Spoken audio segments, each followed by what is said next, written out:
No man is kept poor because opportunity has been taken away from him, because other people have monopolized the wealth and have put a fence around it. You may be shut off from engaging in business in certain lines, but there are other channels open to you. Probably it would be hard for you to get control of any of the great railroad systems. That field is pretty well monopolized. But the electric railway business is still in its infancy and offers plenty of scope for enterprise. And it will be but a few years until traffic and transportation through the air will become a great industry, and in all its branches will give employment to hundreds of thousands and perhaps to millions of people. Why not turn your attention to the development of aerial transportation, instead of competing with J.J. Hill and others for a chance in the steam railway world? It is quite true that if you are a workman in the employ of the Steel Trust, you have very little chance of becoming the owner of the plant in which you work. But it is also true that if you will commence the act in a certain way, you can still leave the employ of the Steel Trust. You can buy a farm of from 10 to 40 acres and engage in business as a producer of foodstuffs. There is great opportunity at this time for men who will live upon small tracts of land and cultivate the same intensively. Such men will certainly get rich. You may say that it is impossible for you to get the land, but I am going to prove to you that it is not impossible, and that you can certainly get a farm if you will go to work in a certain way. At different periods, the tide of opportunity sets in different directions, according to the needs of the whole, and the particular state of social evolution which has been reached. At present, in America, it is setting toward agriculture and the allied industries and professions. Today, opportunity is open before the factory worker in his line. It is open before the businessman who supplies the farmer more than before the one who supplies the factory worker, and before the professional man who waits upon the farmer more than before the one who serves the working class. There is abundance of opportunity for the man who will go with the tide, instead of trying to swim against it. So the factory workers, either as individuals or as a class, are not deprived of opportunity. The workers are not being kept down by their masters. They are not being ground by the trusts and combinations of capital. As a class, they are where they are because they do not do things in a certain way. If the workers of America chose to do so, they could follow the example of their brothers in Belgium and other countries, and establish great department stores and cooperative industries. They could elect men of their own class to office, and pass laws favoring the development of such cooperative industries, and in a few years they could take peaceable possession of the industrial field. The working class may become the master class whenever they will begin to do things in a certain way. The law of wealth is the same for them as it is for all others.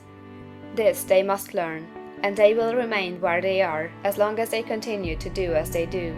The individual worker, however, is not held down by the ignorance or the mental slothfulness of his class. He can follow the tide of opportunity to riches, and this book will tell them how. No one is kept in poverty by a shortness in the supply of riches.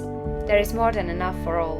A palace as large as the Capitol at Washington might be built for every family on earth from the building material in the United States alone, and under intensive cultivation, this country would produce wool, cotton, linen, and silk enough to clothe each person in the world finer than Solomon was arrayed in all his glory, together with food enough to feed them all luxuriously. The visible supply is practically inexhaustible, and the invisible supply really is inexhaustible. Everything you see on earth is made from one original substance, out of which all things proceed. New forms are constantly being made, and older ones are dissolving, but all are shapes assumed by one thing. There is no limit to the supply of formless stuff, or original substance. The universe is made out of it, but it was not all used in making the universe. The spaces in, through, and between the forms of the visible universe are permeated and filled with the original substance, with the formless stuff, with the raw material of all things. 10,000 times as much as has been made might still be made, and even then we should not have exhausted the supply of universal raw material. No man, therefore, is poor because nature is poor, or because there is not enough to go around. Nature is an inexhaustible storehouse of riches. The supply will never run short. Original substance is alive with creative energy and is constantly producing more forms. When the supply of building material is exhausted, more will be produced. When the soil is exhausted, so that foodstuffs and materials for clothing will no longer grow upon it, it will be renewed, or more soil will be made. When all the gold and silver has been dug from the earth, if man is still in such a stage of social development that he needs gold and silver, more will be produced from the formless. The formless stuff responds to the needs of man, it will not let him be without any good thing. This is true of man collectively. The race as a whole is always abundantly rich, and if individuals are poor, it is because they do not follow the certain way of doing things which makes the individual man rich.